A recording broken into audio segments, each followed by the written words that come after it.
Good evening, నేను లక్ష్మి. మన ఊరు మన వార్తలకు స్వాగతం. ప్రాణం తీసిన కోతి, భూ నిర్వాసితుల ఆందోళన, తుడుం దెబ్బ, తిరుమలలో హెలికాప్టర్ కలకలం. ఇలాంటి ఇంట్రెస్టింగ్ వార్తలు మన ఊరు మన వార్తల్లో చూద్దాం. ఏపీ ఉప ముఖ్యమంత్రి పవన్ కళ్యాణ్ విజయనగరం జిల్లాలో పర్యటించారు. గుర్ల మండలంలో డయారియాకు గురైన ఆసుపత్రిలో చికిత్స పొందుతున్న బాధితుల్ని ఆయన పరామర్శించారు. బాధిత కుటుంబాలతో మాట్లాడి చికిత్స అందుతున్న తీరుని అడిగి తెలుసుకున్నారు. డయేరియా వ్యాధి వ్యాప్తి కారణాలపై అధికారుల్ని ఆరా తీశారు పవన్ కళ్యాణ్. అనంతరం నెల్లిమర్ల రైల్వే స్టేషన్ సమీపంలో చంపావతి నదిపై ఉన్న రక్షిత మంచినీటి పథకం పంపింగ్ హౌస్ ని డిప్యూటీ సీఎం పరిశీలించారు. అతిసారం ప్రబలిన గుర్ల గ్రామంతో పాటు పరిసర గ్రామాలకు ఈ పంపింగ్ హౌస్ నుంచే నీటి సరఫరా అవుతుందని అధికారులు డిప్యూటీ సీఎం కి తెలియజేశారు. నీటి శుద్ధి ప్రక్రియ, రక్షిత మంచినీరు సమీప గ్రామాలకు అందుతున్న తీరును అధికారులు వివరించారు. నీటి కాలుష్యం ఎక్కడవుతుందని అధికారుల్ని ఆరా తీశారు పవన్. నీటి శుద్ధి విషయంలో జాగ్రత్తలు పాటించాలని రక్షిత మంచినీటి సరఫరా శాఖ అధికారులకు సూచించారు. పాతకాలం నాటి ఫిల్టర్ బెడ్లు, మంచినీటి సరఫరా వ్యవస్థ మెరుగుపరిచేందుకు చర్యలు తీసుకోవాలని, మరమ్మతులకు ప్రతిపాదనలు పంపాలని అధికారుల్ని ఆదేశించారు డిప్యూటీ సీఎం. తాగునీటి సరఫరా అనే విషయంలో ఏమాత్రం అలసత్వం వహించొద్దని పవన్ కళ్యాణ్ స్పష్టం చేశారు. గ్రామీణులకు స్వచ్ఛమైన తాగునీరు అందించేందుకు ప్రభుత్వం చిత్తశుద్ధితో ఉందని ఆయన చెప్పారు. నిధుల కొరత లేదని, అవసరమైతే కేంద్ర ప్రభుత్వ పథకాల నిధులు వినియోగించుకుని గ్రామీణాలకు స్వచ్ఛమైన తాగునీరు అందించే ఏర్పాట్లు చేయాలని అధికారులకు దిశానిర్దేశం చేశారు. గుర్లలో డయేరియా కారణంగా 8 మంది మృతి చెందారు.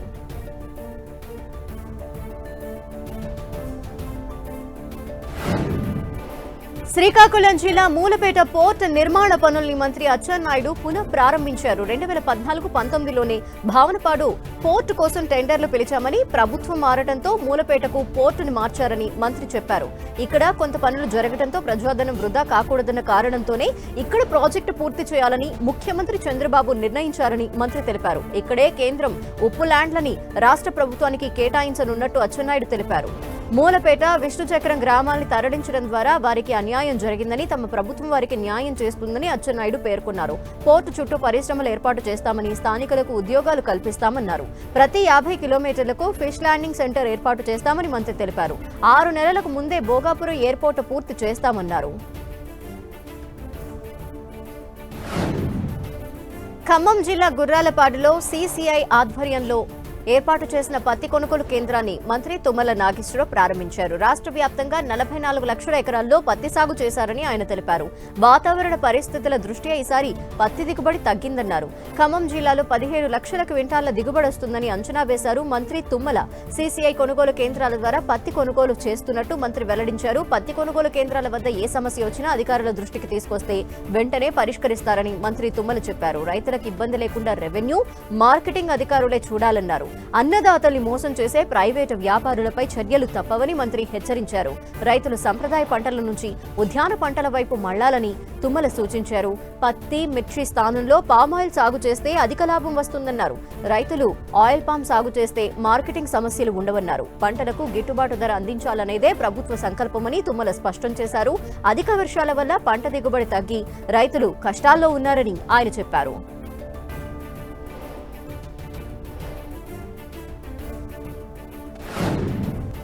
వరంగల్ ఎనుమాముల వ్యవసాయ మార్కెట్లో పత్తి కొనుగోలు కేంద్రాన్ని మంత్రి కొండ సురేఖ ప్రారంభించారు. రైతులు నష్టపోకుండా పత్తిలో తేమని దృష్టిలో పెట్టుకుని గిట్టుబాటు ధర నిర్ణయించడం జరుగుతుందని మంత్రి తెలిపారు. రైతుల్ని అన్ని విధాలుగా ఆదుకునేందుకు కాంగ్రెస్ ప్రభుత్వం పనిచేస్తుందని మంత్రి పేర్కొన్నారు.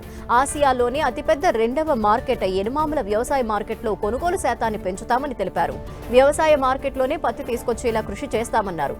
గతంలో సీసీఐ ద్వారా రైతులకు రుసుము చెల్లించాలంటే 15 రోజులు సమయం పట్టేదన్నారు.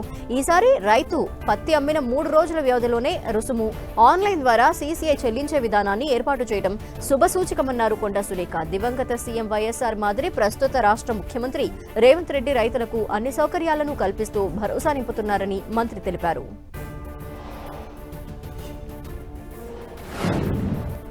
గుంటూరు జిల్లా దుగ్గిరాల మండలం చిలువూరు గ్రామంలో మంత్రి నిమ్మల రామానాయుడు పర్యటించారు. గంగానమ్మ దేవాలయ 12వ వార్షికోత్సవానికి ఆయన హాజరయ్యారు.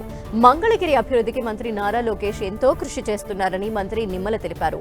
చేనేత రంగం అభివృద్ధి చేయడంతో పాటు ఇండస్ట్రియల్ హబ్ గా మంగళగిరిని మార్చేందుకు నారా లోకేష్ పనిచేస్తున్నారని మంత్రి తెలిపారు. నియోజకవర్గంలో ఇరిగేషన్ సమస్యలు వెంటనే పరిష్కరించేందుకు తన వంతు సహకారం అందిస్తానన్నారు నిమ్మల.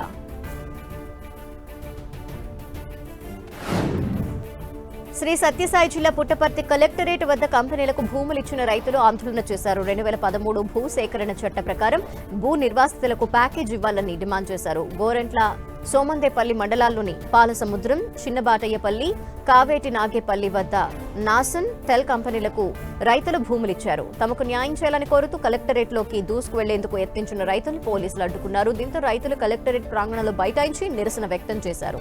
భూములిచ్చిన రైతులకు నష్టపరిహారం చెల్లింపులో వ్యత్యాసాలున్నాయని వ్యవసాయ కార్మిక సంఘం జిల్లా ప్రధాన కార్యదర్శి పెద్దన చెప్పారు. దీనిపై ఉన్నతాధికారులతో సమగ్ర విచారణ జరిపించి భూ నిర్వాసితులకు న్యాయం చేయాలని ఆయన డిమాండ్ చేశారు. పెరిగిన ధరలకు అనుగుణంగా వడ్డీతో సహా చెల్లింపులు చేపట్టి పునరావాసం కల్పించాలని ఆయన ప్రభుత్వాన్ని కోరారు. జీవో నెంబర్ 350 అమలులోకి తీసుకురావాలని డిమాండ్ చేశారు. భూములిచ్చిన రైతుల కుటుంబాల్లో ఉద్యోగాలు ఇస్తామని చెప్పి ఒక్క ఉద్యోగం కూడా ఇవ్వలేదన్నారు.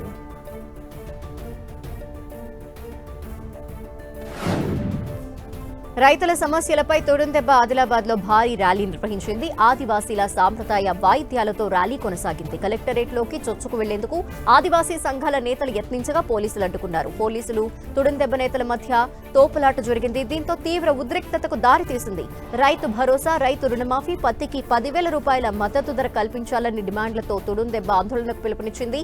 అనంతరం కలెక్టర్ కి వినతి పత్రం అందజేశారు. పోలీసులు తమతో అసభ్యకరంగా ప్రవర్తించారని కలెక్టర్ కి ఫిర్యాదు చేశారు. మహిళా నేతలు ఈ ఘటనకి కారణమైన పోలీసులపై అట్రాసిటీ కేసు నమోదు చేయాలని డిమాండ్ చేశారు. వారు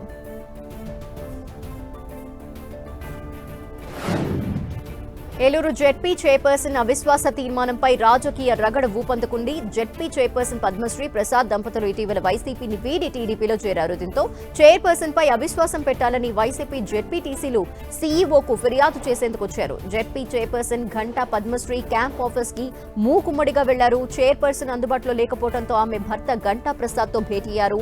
తమకు చెప్పకుండా వైసీపీని వీడి టీడీపీలో ఎందుకు చేరారని వైసీపీ జెడ్పీటీసీలు అసహనం వ్యక్తం చేశారు. దీంతో ఇరు వర్గాల మధ్య వాగ్వాదం చోటు చేసుకుంది. తాను వైసీపీ కోసం ఎంతో కష్టపడ్డానని, నష్టపోయానని ఘంటా ప్రసాద్ చెప్పారు. రూల్ ప్రకారం అవిశ్వాసం జరుగుతుంది అన్నారు. Karimnagar Satavahana university vice chancellor గా ఉమేష్ కుమార్ బాధ్యతలు చేపట్టారు. 3 ఏళ్లలో శాతవాహనని ఓ గురుకులంలా మారుస్తానన్నారు. నాక్ అక్రిడేషన్ తన ముందున్న తక్షణ కర్తవ్యమని చెప్పిన వీసీ యూనివర్సిటీ అనుబంధ ఇంజనీరింగ్ బీఈడీ కళాశాలని తీసుకురావడానికి కృషి చేస్తానని తెలిపారు. కొత్త కోర్సులు తీసుకురావడంతో పాటు సెల్ఫ్ ఫైనాన్స్ కోర్సులని రెగ్యులర్ కోర్సులుగా మార్చేందుకు శ్రీకారం చుడతానని వీసీ పేర్కొన్నారు.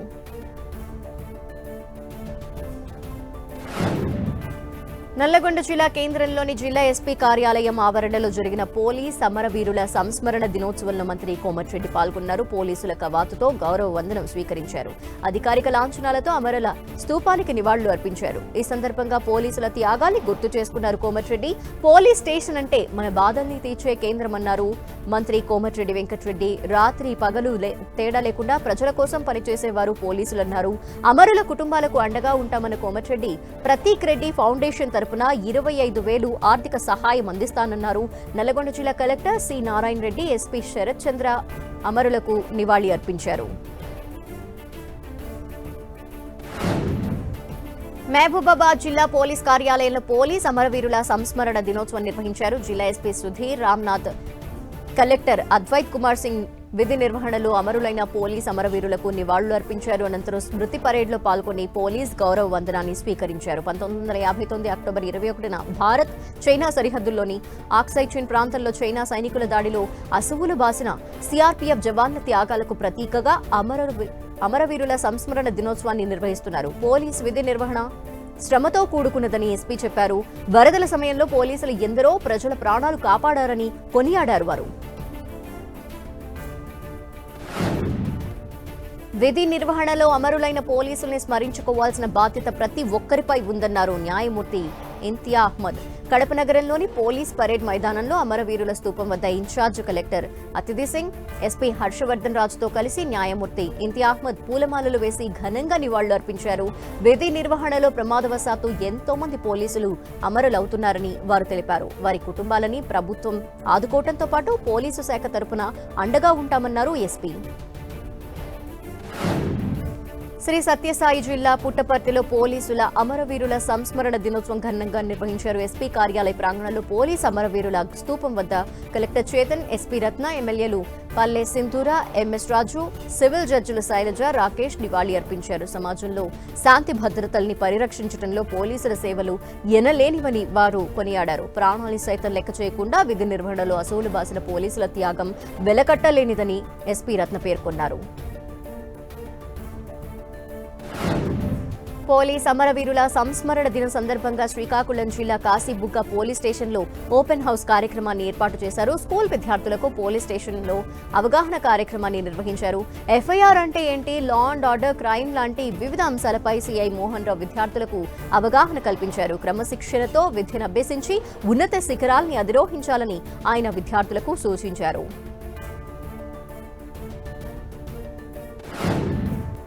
మంచిర్యాల జిల్లా హాజీపూర్ మండలం గుడిపెట్టలో పోలీస్ అమరవీరుల సంస్మరణ దినోత్సవం నిర్వహించారు. అమరవీరుల స్తూపం వద్ద పుష్పగుచ్చం ఉంచి నివాళి అర్పించారు. కమాండెంట్ పి వెంకట్రాములు తీవ్రవాదులు, అసాంఘిక శక్తులతో పోరాడి అసువులు బాసిన అమరవీరుల ఆత్మకు శాంతి చేకూరాలన్నారు. విధి నిర్వహణలో పోలీసుల త్యాగాలు మరువలేనివన్నారు. పోలీస్ కుటుంబాల సభ్యుల్ని గౌరవించడం ప్రతి ఒక్కరి బాధ్యత అన్నారు వెంకట్రాములు.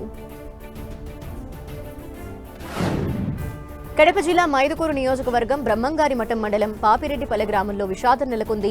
ఇండో టెబిటియన్ బోర్డర్ పోలీసులో విధులు నిర్వహిస్తున్న కొడవకంటి రాజేష్ విధి నిర్వహణలో అసూలు బాశారు. ఛత్తీస్గఢ్లో మావోయిస్టుల మర్చిన మైనింగ్ బాంబు పేలిన ఘటనలో రాజేష్ మృతి చెందారు. జవాన్ కొడవటి కంటి రాజేష్ భౌతిక గాయాన్ని ఆయన స్వగ్రామం పాపిరెడ్డిపల్లెకి చేరుకుంది. రాజేష్ మరణంతో పాపిరెడ్డిపల్లె గ్రామం శోకసంద్రంలో మునిగిపోయింది. రాజేష్ కు భార్య, 3 పిల్లలు ఉన్నారు. అమర జవాన్ రాజేష్ భౌతిక కాయానికి కడప ఎంపీ అవినాష్ రెడ్డి, మైదుకూరు మాజీ ఎమ్మెల్యే రఘురామిరెడ్డి నివాళులర్పించారు. రాజేష్ కుటుంబాన్ని వారు ఓదార్చారు. రాజేష్ కుటుంబానికి అన్ని విధాలుగా సహాయ సహకారాలు అందిస్తామని అవినాష్ రెడ్డి హామీ ఇచ్చారు. రాష్ట్ర ప్రభుత్వం వెంటనే ఎక్స్గ్రేషియా ప్రకటించి జవాన్ కుటుంబాన్ని ఆదుకోవాలని ఎంపీ కోరారు. అధికార లాంఛనాలతో జవాన్ అంత్యక్రియలు నిర్వహించనున్నారు. కీలక మలుపు చోటు చేసుకుంది. మాజీ మంత్రి విశ్వరూప్ కుమారుడు శ్రీకాంత్ ని పోలీసులు అరెస్ట్ చేశారు. తమిళనాడులోని మదురైలో శ్రీకాంత్ ని అదుపులోకి తీసుకున్నారు. మదురైలోని న్యాయమూర్తి ముందు హాజరుపరిచి ట్రాన్సిట్ వారెంట్ పై శ్రీకాంత్ ని ఏపీకి తీసుకొస్తున్నారు ఏపీ పోలీసులు. అనంతరం శ్రీకాంత్ ని కొత్తపేట డీఎస్పీ విచారణ అధికారి ముందు హాజరుపరచనున్నారు.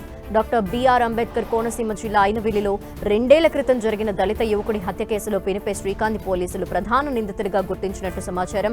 కోనసీమ అల్లర్ల సమయంలో అయినవిల్లికి చెందిన వాలంటీర్ దుర్గాప్రసాద్ ని 2022 జూన్ 6న హత్య చేయించినట్టు పోలీసులు నిర్ధారణకొచ్చారు. ఈ కేసుకి సంబంధించి మృతుడికి స్నేహితుడైన వడ్డి ధర్మేష్ ని పోలీసులు విచారించారు. అతన్ని ఈ నెల 18న అరెస్టు చేసి రిమాండ్కి పంపారు. ఈ కేసులో మరో 4 నిందితులతో పాటు శ్రీకాంత్ కోసం పోలీసులు గాలింపు చేపట్టారు. ఈ క్రమంలోనే మదురైలో శ్రీకాంత్ ని అరెస్ట్ చేశారు. ఈ నెల 18న ధర్మేష్ ని విచారించి వివరాలు సేకరించినట్టు తెలిసింది. అతడు మృతుడు దుర్గాప్రసాద్ శ్రీకాంత్లకి సన్నిహితంగా ఉంటూ పార్టీ కార్యక్రమాల్లో చురుగ్గా ఉండేవాడని పోలీసులు నిర్ధారించారు. దుర్గాప్రసాద్ ని హత్య చేయించేందుకు నిర్ణయించిన శ్రీకాంత్ ధర్మేష్ సహాయం కోరి మరో 4కి ఆ బాధ్యతని అప్పగించినట్టు విచారణలో గుర్తించారు. ఎగువన కురుస్తున్న వర్షాలతో నల్గొండ జిల్లాలోని నాగార్జునసాగర్ ప్రాజెక్టు భారీగా వరద ప్రవాహం కొనసాగుతోంది. దీంతో ప్రాజెక్టు 20 గేట్లు ఎత్తారు అధికారులు. 20 గేట్లని 5 అడుగుల మేర ఎత్తిన అధికారులు 2 లక్షలకు పైగా క్యూసెక్కుల నీటిని దిగువకు విడిచిపెడుతున్నారు. ఎగువ నుంచి ఎంత మేర నీరు వస్తుందో అంతే మొత్తంలో దిగువకు నీటిని విడుదల చేస్తున్నారు. ప్రాజెక్టు పూర్తి స్థాయి నీటి మట్టం 590 అడుగులు కాగా ప్రస్తుత నీటి మట్టం 589 అడుగులుగా ఉంది. ఎగువ ప్రాంతాల్లో కురుస్తున్న వర్షాలతో తెలంగాణ ఉత్తర వరప్రధాయిని శ్రీరామ్ సాగర్ ప్రాజెక్టులోకి భారీగా వరద నీరు చేరుతోంది. ప్రాజెక్టులోకి 67,562 క్యూసెక్కుల వరద వచ్చి చేరడంతో ప్రాజెక్టు అధికారులు అప్రమత్తమయ్యారు.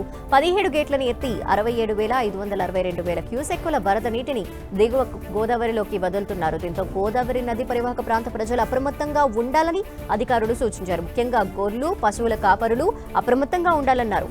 మత్స్యకారులు చేపల వేటకు వెళ్లవద్దని అధికారులు హెచ్చరించారు. శ్రీరామ్ సాగర్ ప్రాజెక్టు పూర్తి స్థాయి నీటి మట్టం 1,091 అడుగులు కాగా ప్రస్తుత నీటి మట్టం 1,091 అడుగులకు చేరుకుంది. జగిత్యాల జిల్లా మల్లాపూర్ మండలం వాల్గొండ గ్రామంలో గోదావరి ఉధృతంగా ప్రవహిస్తోంది. దీంతో ఇసుక తీసుకురావడానికి వెళ్లిన కూలీలు గోదావరిలో చిక్కుకుపోయారు. ట్రాక్టర్లో ఇసుక నింపుతూ ఉండగా ఒక్కసారిగా గోదావరి నీటి ఉధృతి పెరిగింది. గోదావరి నది మధ్యలో ఉన్న వాళ్లు చాకచక్యంగా ఈతీదుకుంటూ అతి కష్టం మీద ఒడ్డుకి చేరుకున్నారు. ఇసుక కోసం తీసుకువెళ్లిన ట్రాక్టర్ గోదావరిలో మునిగిపోయింది. హెలికాప్టర్ చక్కర్లు కొట్టడం కలకల రేపింది. తిరుమల కొండపై ఆకాశంలో ఎలాంటి విమానాలు, హెలికాప్టర్లు, డ్రోన్లు ఎగరకూడదనే నిబంధన ఉంది. శ్రీవారి ఆలయంపై ఆగమ శాస్త్రానికి విరుద్ధంగా విమానాలు, హెలికాప్టర్లు ఎగురుతూ ఉండటంపై భక్తులు ఆగ్రహం వ్యక్తం చేస్తున్నారు. అయితే ఈ హెలికాప్టర్ ఎక్కడి నుండి ఎక్కడికి వెళ్లిందనే దానిపై టీటీడీ అధికారులు ఆరా తీస్తున్నారు. నో ఫ్లై జోన్ గా ఉన్న తిరుమల కొండపై ఆకాశంలో హెలికాప్టర్ వెళ్లటంపై ఏవియేషన్ అధికారులకు సమాచారాన్ని అందించారు.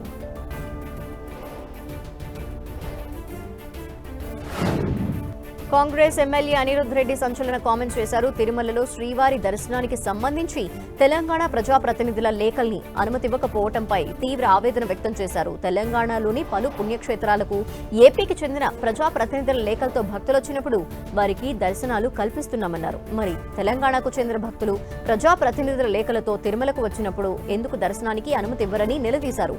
విభజన సమయంలో ఏపీ, తెలంగాణ రెండు కళ్ళు అని చెప్పిన చంద్రబాబు తెలంగాణ కన్నును తీసేసుకున్నారా అని ప్రశ్నించారు. కోనసీమ తిరుమల వాడపల్లి వెంకటేశ్వర స్వామి 12వ వార్షిక బ్రహ్మోత్సవాలు అంగరంగ వైభవంగా ప్రారంభమయ్యాయి. కొత్తపేట ఎమ్మెల్యే బండారు సత్యానందరావు దంపతులు స్వామివారికి పట్టు వస్త్రాలు సమర్పించారు. చందన స్వరూపుడైన 7 వారాల వెంకన్న స్వామిని దర్శించుకునేందుకు వాడపల్లికి పెద్ద ఎత్తున భక్తులు పోటెత్తారు. బ్రహ్మోత్సవాల సందర్భంగా వాడపల్లి శ్రీదేవి, భూదేవి సమేత వెంకటేశ్వర స్వామి వారు 9 రోజుల పాటు విశేష పూజలు, ప్రత్యేక సేవలు అందుకోనున్నారు. తొలి రోజు స్వస్తివచనము, విశ్వక్సేన పూజ, పుణ్యహావచనము, అకల్మష హోమము, అంకురార్పణ, ధ్వజారోహణం వంటి విశేష పూజల్ని శాస్త్రోక్తంగా నిర్వహించారు.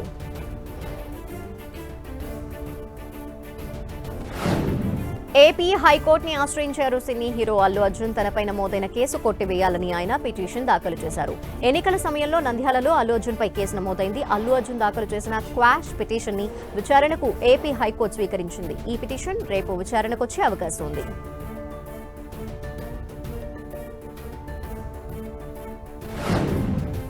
బంగాళాఖాతంలో ఏర్పడిన అల్పపీడనం పశ్చిమ వాయువ్య దిశగా కదులుతోందని విశాఖ వాతావరణ కేంద్రం తెలిపింది. రానున్న 24 గంటల్లో అల్పపీడనం వాయుగుండంగా ఏర్పడి తర్వాత తుఫాన్గా మారే అవకాశం ఉంది. దీని ప్రభావంతో రానున్న 2 రోజుల్లో ఉత్తర కోస్తా ప్రాంతంలో మోస్తరు నుంచి భారీ వర్షాలు కురుస్తాయని వాతావరణ శాఖ పేర్కొంది.